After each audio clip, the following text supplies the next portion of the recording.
Uh, we're gonna inshallah be reading in Surah Al-Kahf, and we will be having verse number 36. Verse number 63.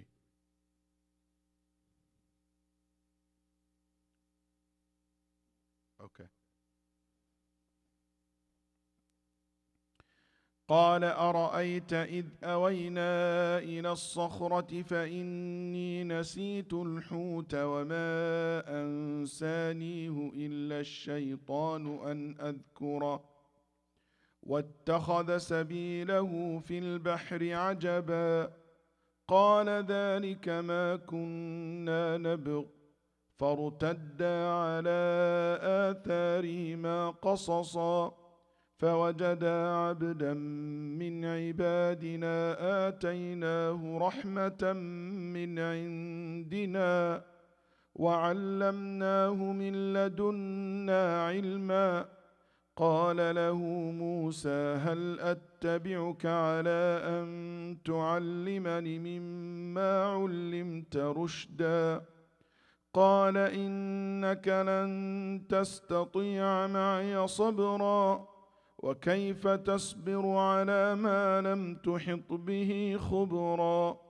قال ستجدني إن شاء الله صابرا ولا أعصي لك أمرا قال فإن اتبعتني فلا تسألني عن شيء حتى أحدث لك منه ذكرا. So from 63 all the way to 70. Sisters, if you guys want, if there's any sister want to come, you're more than welcome to come in the back here. 63 all the way to 70. And the servant said, remember when we were resting by the rock? I forgot the fish. Satan made me forget to pay attention to it, and it must have made its way into the sea. How strange. Moses said, then that was the place we were looking for. So the two turned back, retraced their footsteps, and found one of our servants, a man to whom we had granted our mercy and whom we had given knowledge of our own. Moses said to him, may I follow you so that you can teach me some of the right guidance you have been taught. The man said, you will not be able to bear with me patiently. How could you be patient in matters beyond your knowledge? Moses said, God willing, you will find me patient. I will not disobey you in any way. The man said, if you follow me then, do not query anything I do before I mention it to you myself. He said, did you see when we returned to the rock? Indeed, I forgot there the fish. And none made me forgot except a shaitan, that I should mention it. And it took its course into the sea amazingly. So the deal was, Musa alayhi salam told his servant, and his servant is Yusha ibn Nun, who's a prophet, okay? And he told him that whenever anything happened to this fish, you let me know. So he knows that this fish, something that Musa alayhi salam has to do with his journey. We're not sure if he told him exactly what will happen, is the sign that it will come back to life or not. There is nothing really indicate that. But anyway, he told him, at that moment when we rested at the rock, the fish basically, I forgot the fish there. And I forgot to mention it to you. Did he forget it and he forgot the container that has the fish? No. As if he forgot to mention about the matter of the fish. Because the fish came back to life, it was dead and dried. And I told you it's like when you put a salt and you dry, like the way we do the beef jerky or turkey jerky. The same thing, the fish was dried up. And that's how the fish is. And Allah told Musa that when this fish come back to life, that will the sign that you will meet Al-Khadir, the one that you're seeking. Because He told him that Al-Khadr will be where the two seas meet. But this is a very big, huge area. Where exactly in that area? He said, when that moment the fish comes back to life, you will find your man. So Musa was sleeping, and the fish came back to life and jumped out of the container that Yusha ibn Nun carried. And that something surprised him. That's why he said he was very surprised by that, very amazed by that. But you might say, if this took place in front of him, how come he forgot to mention something like that? It's not something happen every day, that's right. So how did he forget about that? Al-Mufassirun, the interpreter of the Quran, said, that's why he said, وَمَا أَنسَانِيهُ إِلَّا الشَّيْطَانِ. The only reason I forgot about it because of the shaitan. Because something like that, you're not supposed to forget. Something like that, it will be mentioned. But how, I don't know how this slipped of my mind. It's the shaitan blocked me completely from it to mention it to you.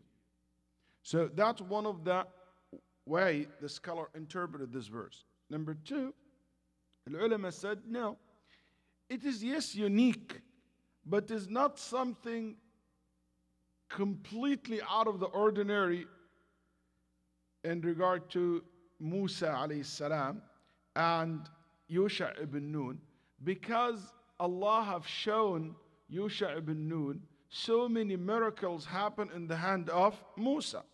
He turned the stick to a snake. He turned his hand to be shining. Light comes out of it.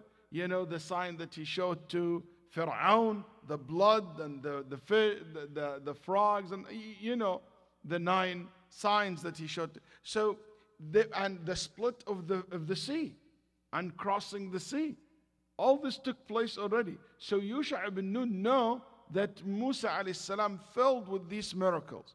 So for the fish to come back to life, it's one of these things that happened with Musa alayhi salam. So he forgot to mention, but he was not like something never seen before. It's not like me and you. If we see that, we'll be talking about it day and night. But for him, it is one of the things that he saw a lot similar to it or greater than it. So that's why it's not very exciting news maybe for him to mention it. Anyway, so when he said that, he said, so let's go back to the place where we left the fish, or when the fish left you or came out. So he said, and none made me forget it except the shaitan, that I should mention it. And it took its course into the sea amazingly. What that means? It took its course into the sea amazingly. وَاتَّخَذَ سَبِيلَهُ فِي الْبَحْرِ عَجَبًا. Amazingly. Who's saying that? Amazingly. Al-ulama said it could be Allah saying this, describing the state of Musa and Yusha. So Allah saying they both were amazed by seeing this fish coming back to life and taking its course to the sea. Because when they walk back to the rock, they found the fish.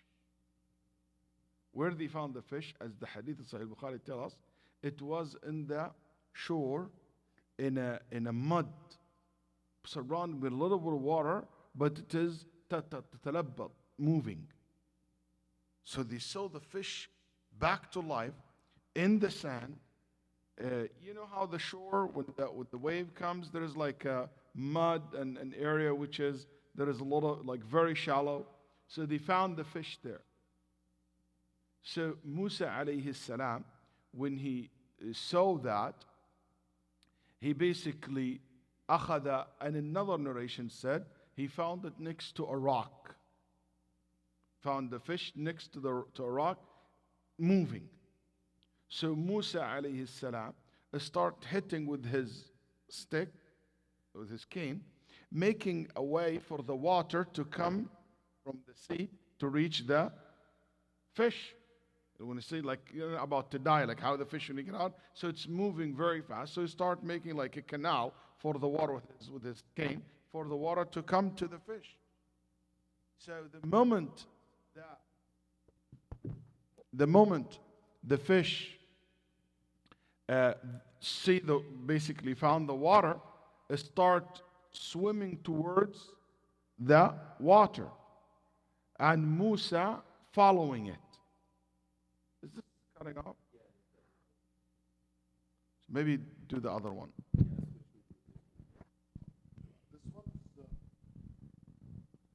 This is the one. I took this off the middle one. Okay, so put this in the middle alone. This has an echo. Okay, so we'll use the floor. That's that one. That's your middle.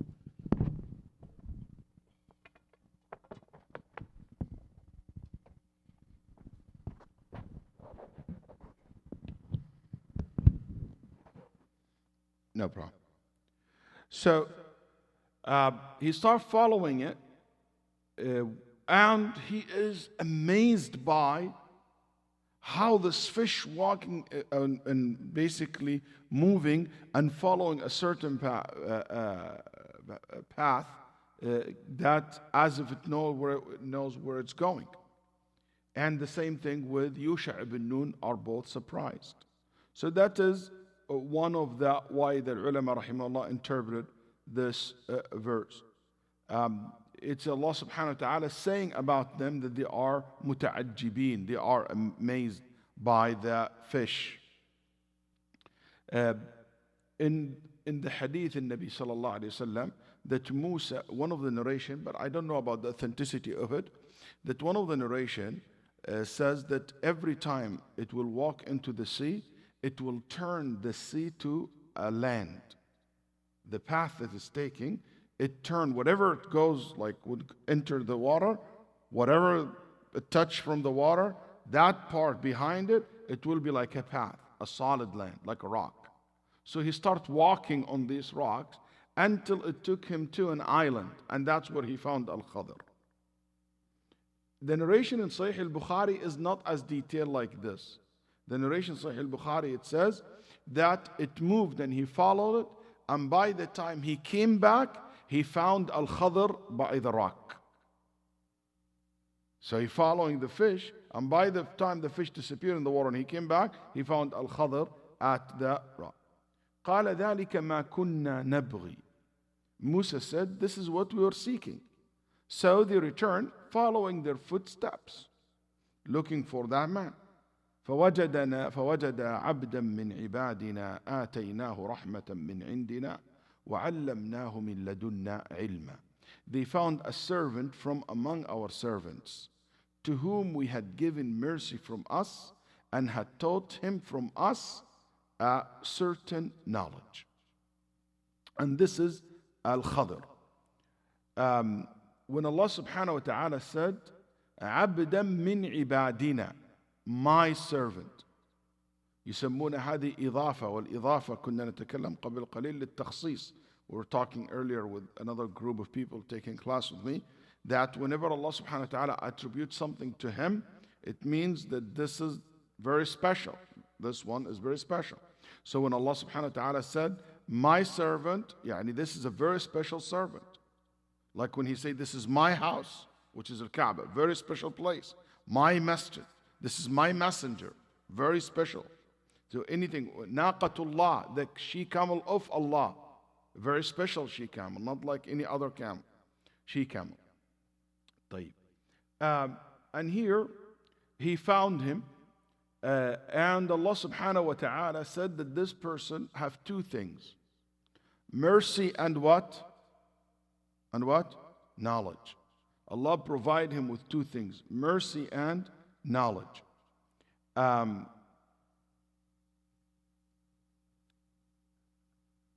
And this mercy from Allah subhanahu wa ta'ala is referring to choosing him to be a prophet according to some of the ulama, and some said no. It means a mercy from Allah received him, that he has so much provision that he never needed to seek provision. And the ulama said that he had very good, comfortable life, Al-Khadr. So that's Allah's mercy upon him. And the knowledge that Allah have given him, the special knowledge Allah give him, that Allah give him a knowledge of things that will happen in the future. See, he said, مِن لَدُنَّا عِلْمًا وَعَلَّمْنَاهُ مِن لَدُنَّا عِلْمًا. There is a concept, I don't know if you ever heard this terminology before. Something they call it al-ilm al-ladunni. Anybody heard this terminology? Al-ilm al-ladunni. Yeah. Al-ilm al-ladunni. This is a very common terminology used, or a terminology commonly used by some Sufi groups and sects. And they said, Al-ilm al-ladunni is the knowledge that you receive directly from Allah with no mediator. No one in the middle. And they said, that's the ilm al-ladunni. Is this concept, did the Prophet ﷺ ever use that term, al-ilm al-ladunni? No. Are we okay with this terminology? There is a rule of thumb you need to understand. Any terminology, we cannot say we agree with it or we disagree with it. We accept or we reject unless we ask what this terminology means. Because we don't have a problem with new terminologies. We don't have a problem with different categorizations and developing the ilm. But we have to ask, what do you mean by saying al-ilm al-ladunni? Al-ladunni means, ilm it means knowledge. Al-ladunni it means the one from Allah, directly from Allah. If you mean that the knowledge that comes directly from Allah to the prophets and the messengers through what we call wahi, revelation, we're fine with that. But if you believe that Allah has another way of revealing His knowledge or sharing some of His knowledge with human beings in a way or through a process other than what we know of prophets and messengers, we don't agree with that. Completely. That be something unacceptable. To claim that, for example, this righteous person, this saint, he basically looks straight to the safe tablet, or a person who his heart attached to Allah, so Allah speaks to the person directly. That's unacceptable in Islam. And there is people claim that. He said, Allah talked to me last night. We became like what we have here in the southern, oh, God spoke to me last night, and, we opened this door. And, it's not only in Muslims group, in many sects. So this door is completely, the mainstream Sunni Muslim closed that door from a long time ago. Because if you open that door, everybody will tell you, I have a straightforward relationship with Allah. That's why even they make fun of the mainstream Sunnis. They used to tell them, أنتم تأخذون دينكم ميت عن ميت ونحن نأخذ ديننا عن الحي الذي لا يموت. You take your religion from dead people, and while we take our religion from the most living one, which has never died. You say Abdul Razzaq told you, I'm telling you Ar-Razzaq told me. I go straight to the source. That's why Ibn Arabi, for example, which is a very famous Sufi figure, they said he made 70 Isra wa Mi'raj. He 70 times went to the Nabi Sallallahu Alaihi Wasallam made once. Ibn Arabi did 70s. And not only Ibn Arabi, many, they claim that they did so many Isra because they go directly to Allah and Allah speaks to them directly. So they take their knowledge straight from the source of knowledge. Also, if you claim that there is some people have knowledge that no other people have it at all, and this is the knowledge that Allah subhanahu wa ta'ala secrets, there is secrecy in the religion, we don't accept that concept. That's why Ali ibn Abi Talib once was asked, أَخَصَّكُمْ رَسُولُ اللَّهِ بِشَيْءٍ دُونَ النَّاسِ? Did the Prophet ﷺ give you something special, different than anyone else? He said, قَالَ وَالَّذِي فَلَقَ الْحَبَّةَ وَبَرَأَ النَّسَمَ. I swear by the one, by Allah subhanahu wa ta'ala. إِلَّا فَهْمًا يُؤْتِيهِ اللَّهُ عَبْدًا فِي كِتَابٍ. Nothing. The only special thing is your ability to understand and to analyze the text. That's the only special thing that a person might have. But special thing that, oh, you know what? Allah came to me in my dream and told me, or the Prophet told me something. No. The only special thing is that you read this verse, I read this verse, you will be able to see in it what I cannot see. But not because some like outside influence. No, because your understanding is deeper. Your knowledge is wider. That's acceptable. That level is acceptable. But to say, no, the Prophet came to me, or Jibreel came to me, or Allah last night told me, hey, there is something about this verse. If you read it 20 times, you will be rich. That's unacceptable. Because we know that Allah subhanahu wa ta'ala said, He revealed the religion and He completed the religion. قال له موسى. So Al-Khadr doesn't have anything other than what Allah taught him through the wahi. Okay? Musa said to him, may I follow you on the condition that you teach me from what you have been taught of sound judgment. So he said, I will follow you, but with the condition that you teach me.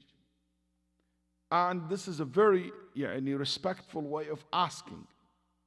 He said that I want your company for the sake of learning. And he said, هل أتبعك? May I follow you? It's not an order, it's a request. Okay?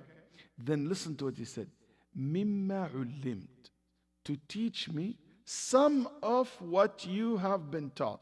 If you notice, he didn't say, teach me what you have been taught. He didn't say that. What's the difference? The Quran said, Musa said, teach me some of what you've been taught. Versus, teach me what you've been taught. Did you see it? Do you see a difference in the two sentences? What difference do you see?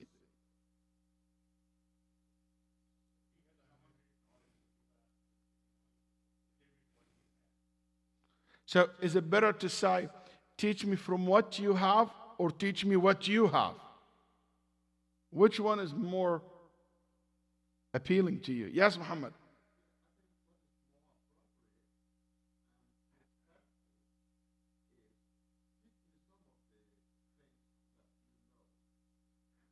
Why it's more respectful?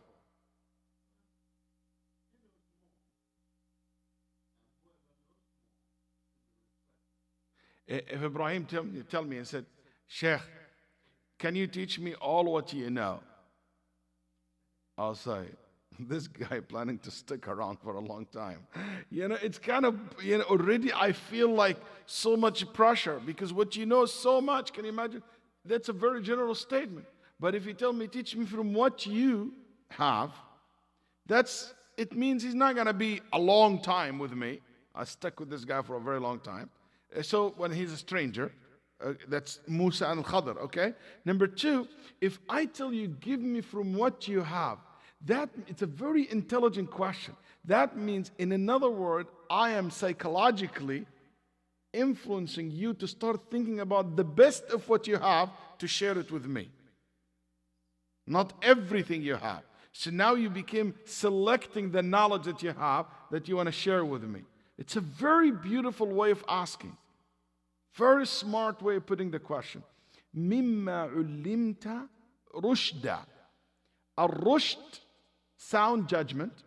Al-rushd, which is your ability to do things exactly correct. Right. Perfect. Al-rushd is to be guided. So he's seeking the knowledge that lead to guidance, lead to sound judgment, lead to the right course of actions. Because a lot of knowledge are good, but they're just entertaining information. They're nice, but they're not guidance. They don't lead to actions. They don't lead to make you a wise person. That's right. So here he's asking a very precise question. It's a beautiful question that he asks. So first, he's very respectful. May I? Two, he said, some of what you have. So I'm not going to be bothering you for a very long time. And he noticed that Al-Khadr is a person lived by himself. So he's going to not in the habit of having company. Okay? Three, that, he can kind of direct him to choose the best of knowledge that he had. And he choose what kind of knowledge really he's looking for, the knowledge that lead to Rashad. And listen to also what he said. He said, هل أتبعك. In Arabic language, the word أتبع, follow. Even in English, I would assume it carry the same meaning. When you follow someone, it means give the indication that you do what that person does. That's right. I follow you. Yani I do like you. Or I follow you and I will do the same thing you do. So he's telling him, I'm a serious learner. I'm here not only to follow your words, but also I will follow your actions. You became my role model. So even he didn't say, قال له موسى, Musa told him, can you teach me? No, he said, I want to follow you. I want to take you like my master, my role model. So, and that's something interesting, that when you take a teacher, you take him as a role model, someone that you can follow his footsteps. Okay? Also, al-ittiba' give a meaning which it means obedience. Yani I will be an obedient. The word attabi', I will follow you, yani I will obey you. That's right. If he said I'm going to follow you, that means you're going to obey me. So he give another indication that I'm a person coming to show you with all my whatever. Can you imagine Musa's CV? Okay? Allah talked to him directly. Allah saved him from Bani Israel. Allah subhanahu wa ta'ala gave him the best of the books at that time, which is the Torah. You can imagine all the credentials that he had. And he coming with such humility and he said, I will take you like my master. I'm here to follow you. Such a beautiful word. والاتباع يعني الطاعة in many verses in the Quran. So he told him, indeed, with me, you will never be able to have patience. Because you will see things different than what your Sharia is. Because as you know, Musa's Sharia and rulings applied to him and to children of Israel. It's not applicable to any other group. Musa was not sent to the Africans, was not sent to the Asians, was not sent to the world, was sent to the children of Israel, was not sent to the Egyptian even. He was sent only to the children of Israel. That's why he told Pharaoh, I'm not here for you, so why would you put your nose in my business? I'm here to take them away. That's my people, I came for them. I'm not here even to correct you or to order you to do this, not to do that. Even my rules not applicable to you, Pharaoh. You can do whatever you want. That's not my job. My job is to Bani Israel, the children of Israel. So here Al-Khadr knows that they are have different rules. But he knows he cannot take that because things he's going to see different than what Musa knows is allowed or not allowed. Also because he knows that Musa alayhi salam, if he sees something wrong, as a prophet, he cannot remain silent. As a person who Allah subhanahu wa ta'ala chose to carry this great responsibility of facing and confronting Pharaoh, this person with this nature will not be silent.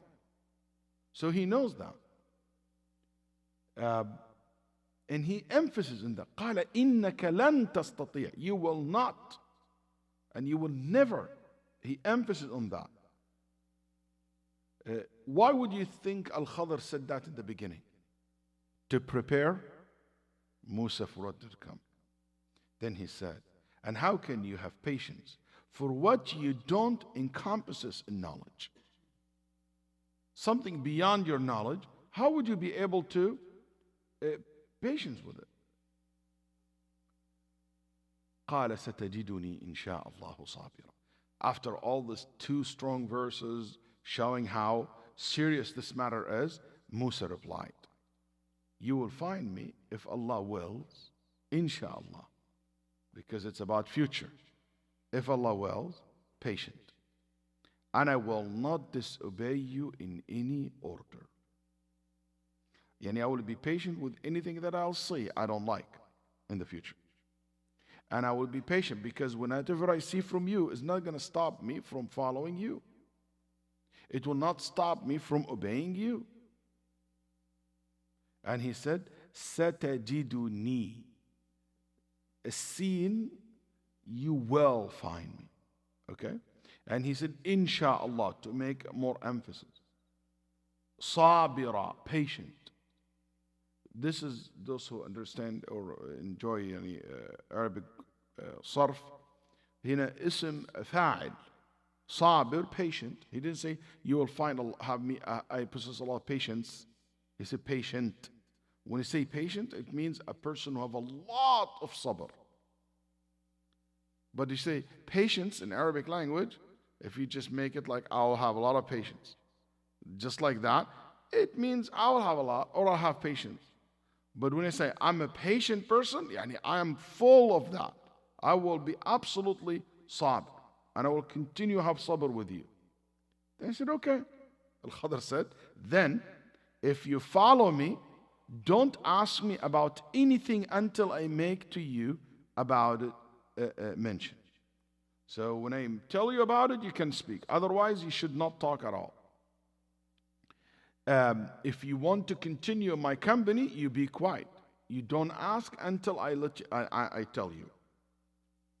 And this is from Al-Khadr to teach him this proper etiquette. Don't rush things. Wait. Hold on. Like what we say here, hold your horse. Don't jump your guns. You know? Just be patient. So you will be able to stay with me longer. And the longer you stay, the more you. So that's what Al-Khadr goal. Khadr goal is not, by the way, I'm a person who get nervous very quickly and I'm going to lose it. No, it's not. His goal was to give more chance for Musa to learn. And he was worried about that from the beginning. That's why the Prophet Muhammad said, may Allah forgive Musa. If he have a little bit more patience, okay, if he has a little bit more patience, we will have learned more than what happened between them. Before we go forward, I want to share with you some of the lessons that I basically abstract or was able to come up with by looking at the previous verses from the beginning of the story of Musa. I'll just go over 1 or 2 points quickly in the story, then I'll tell you the lessons. Remember, the whole story started by Musa alayhi salam thinking about himself with all the knowledge that Allah have given him. He said when he was addressing the children of Israel, he said, who has more knowledge than me? No one on the face of this earth have more knowledge than me. Then Allah reprimanded him by saying, if you just say insha'Allah, or you said Allah knows best, but as far as I know, I am the most knowledgeable person, but just to make that claim that you're the most knowledgeable, and you know nobody knows as much as you know in the face of the earth, Allah told him, no, there is someone knows things you don't know. Then Musa immediately said, who is this person? He said, my servant Al-Khadr. He said, where I can find him to learn from him. See, that the story goes like this. Then he told him, go to where the two seas meet, and today I remind you of that rest of the story. So let's see what are the lessons. Number 1, Musa alayhi salam is a prophet, a messenger.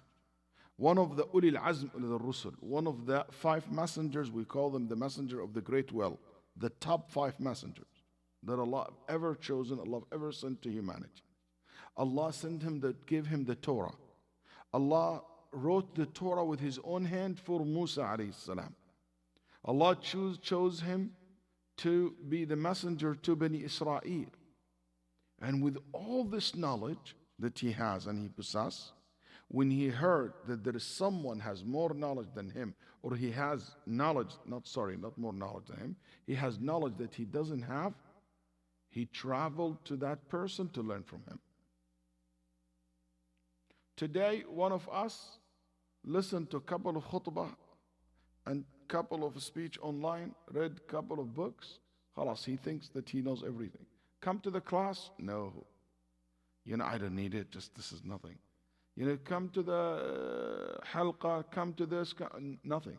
come to the conference and just compare how with all the knowledge that Musa alayhi salam has, he still fulfilled the verse, قُلْ رَبِّ زِدْنِي عِلْمًا. Ya Allah, increase my knowledge. Number two, knowledge, you have to put effort to attain.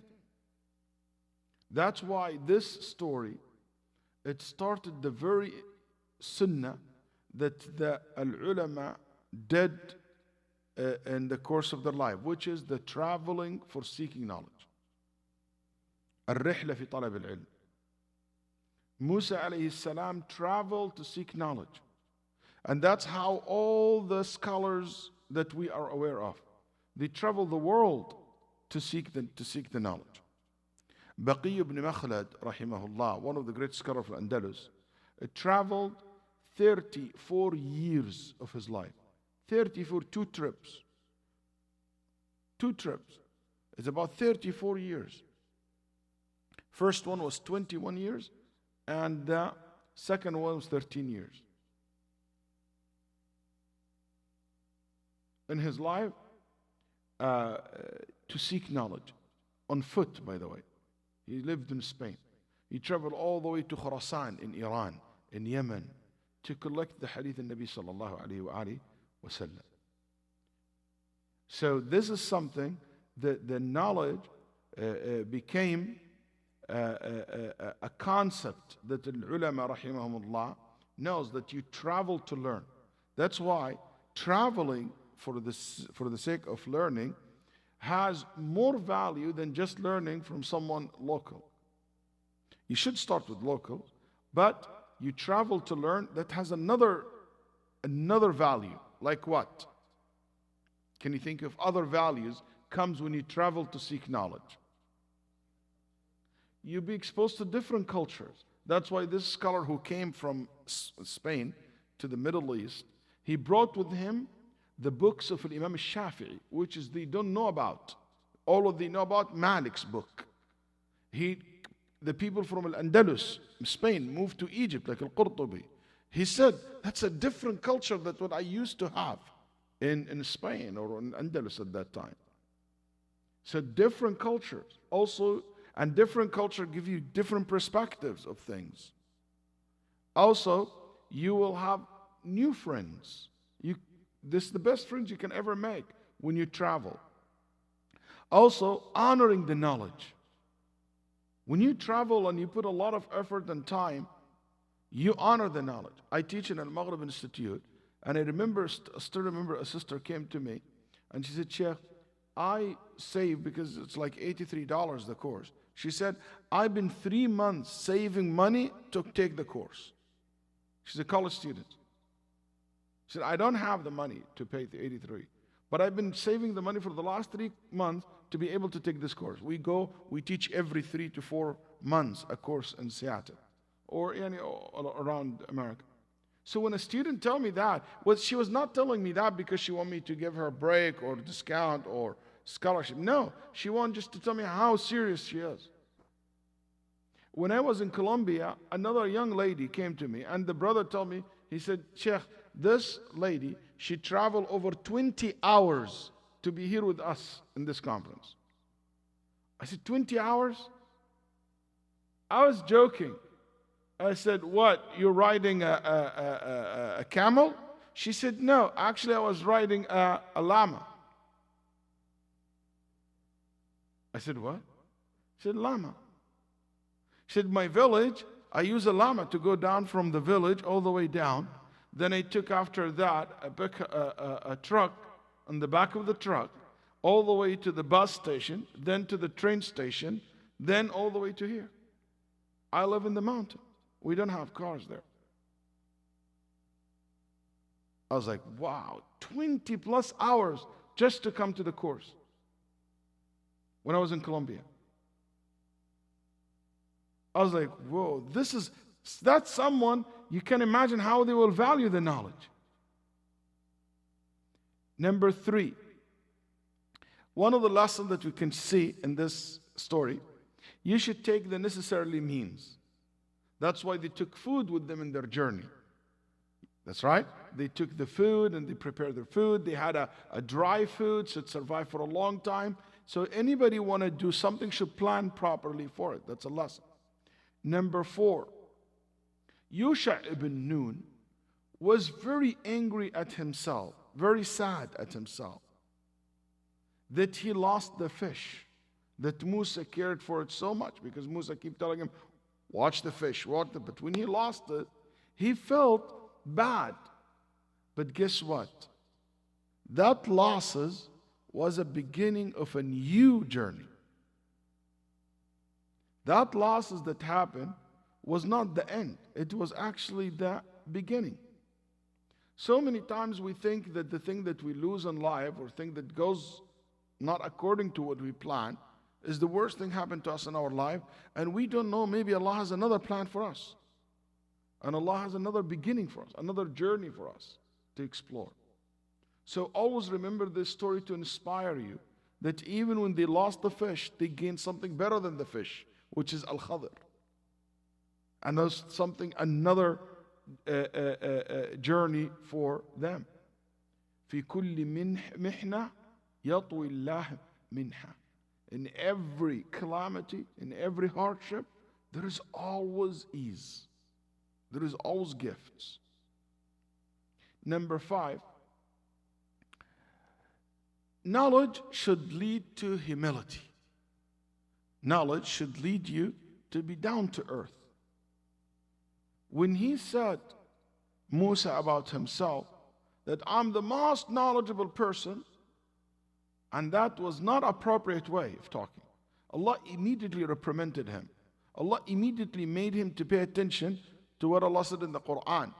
وَفَوْقَ كُلِّ ذِي عِلْمٍ عَلِيمٍ. Above every knowledgeable person, there is someone has more knowledge or have knowledge of area you don't have.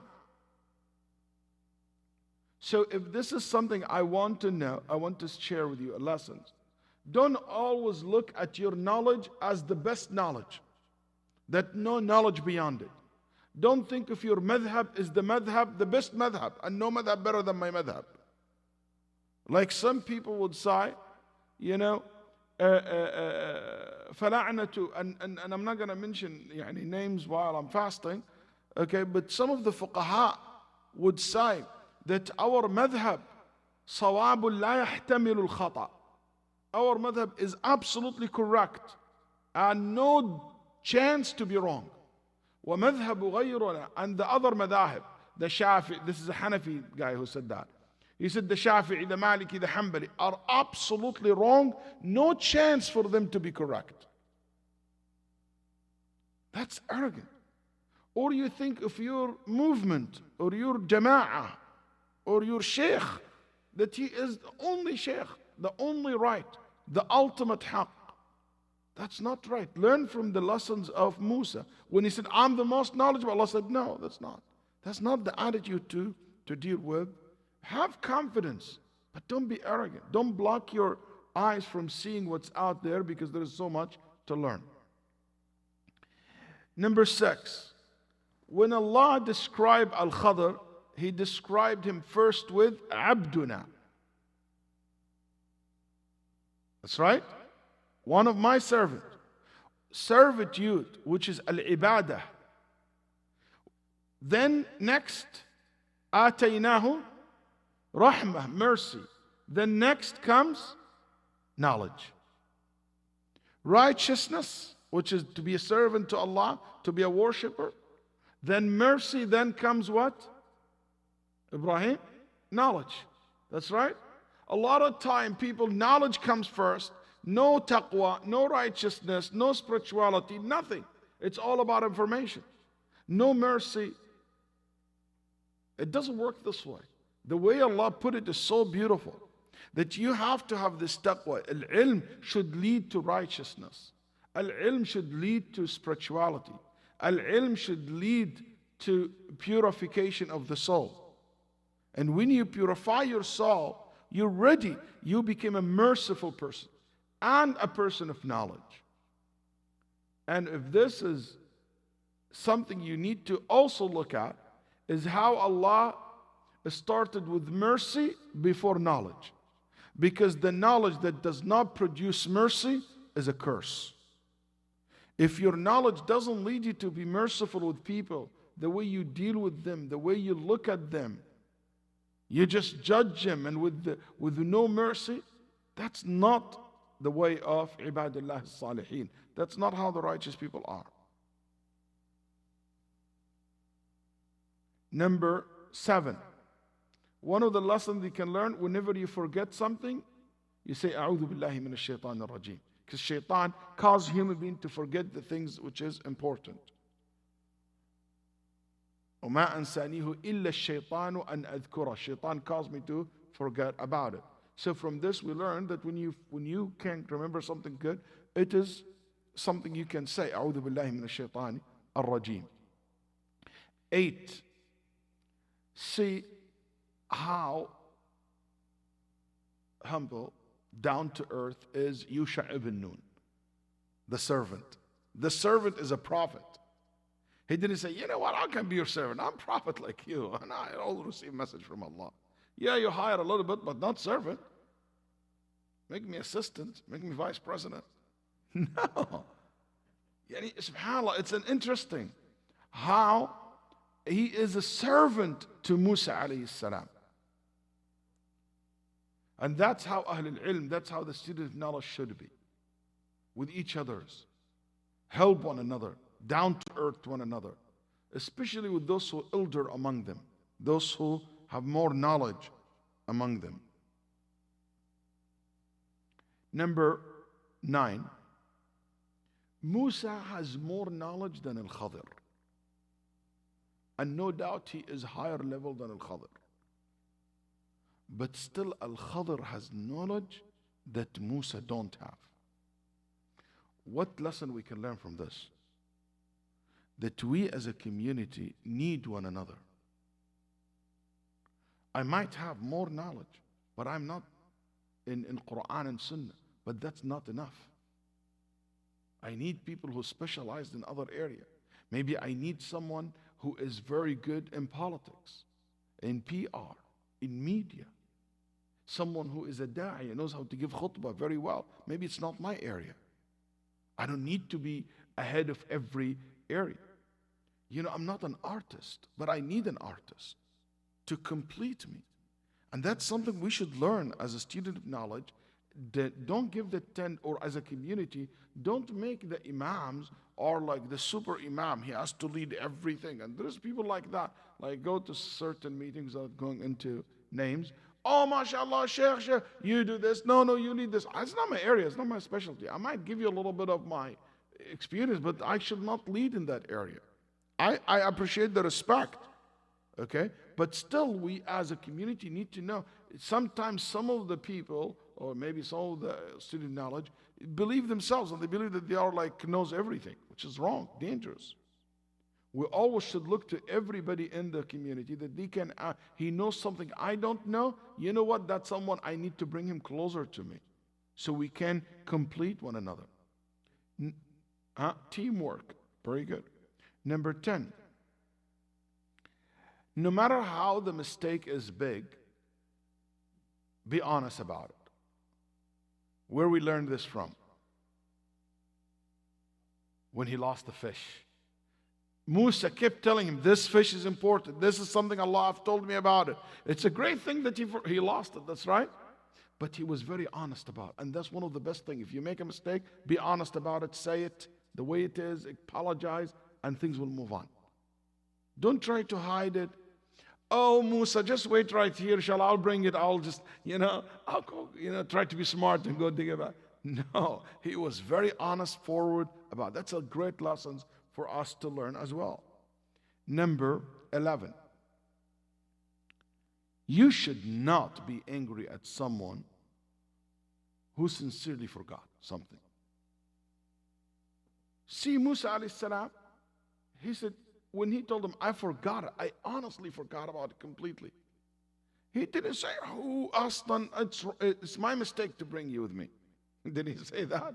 It is my fault actually to have someone like you with me. Did he make something like that? No.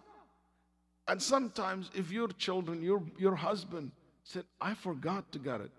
What kind of husband is this? What kind of man is this? Love his wife, forget about, getting her that or getting this. Or what kind of man you are, you forgot about my birthday, I honestly forgot. I slipped my mind that is today. If someone forgot something, don't ever, fire on him. If it's an honest mistake and just he forgot. Number 12, a lesson that we can learn from this story. Fame and knowledge not necessarily to go together. There is a lot of people who have a lot of knowledge but not famous. Al-Khadir was not that famous. Musa never heard of him. He has a lot of knowledge. Al-Khadir, even his name is not mentioned in the Quran. When he found Al-Khadir was by himself. Nobody around him. While Musa, very famous, Ash'ar min nar al-alam, most famous name in the Quran, the most repeated name in the Quran and the most repeated story in the Quran, the story of Musa. More than Muhammad sallallahu alaihi wasallam. Can you imagine that? Musa and children of Israel, Musa's story repeated in the Quran more than any other story. Very famous, well known. But it doesn't mean that you're not famous. It means he doesn't. Sometimes we can undermine the people who are not very famous, even though not because he's not famous, it means he doesn't have a lot to offer.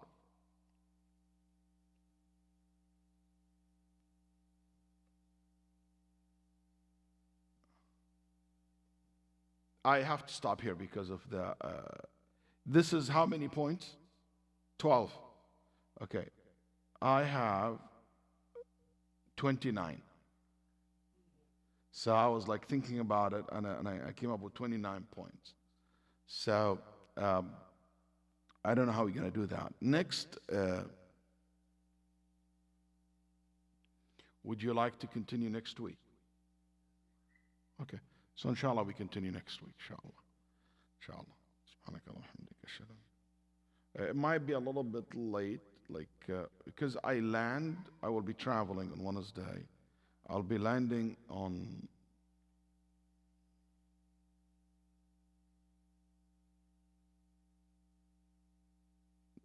(6 o'clock, 6:15) something.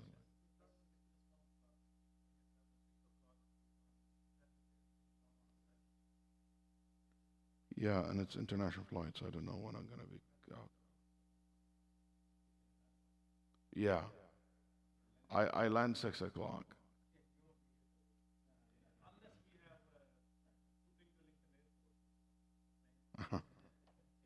Yeah, so like next week we'll not have a class, inshallah, the week after, inshallah.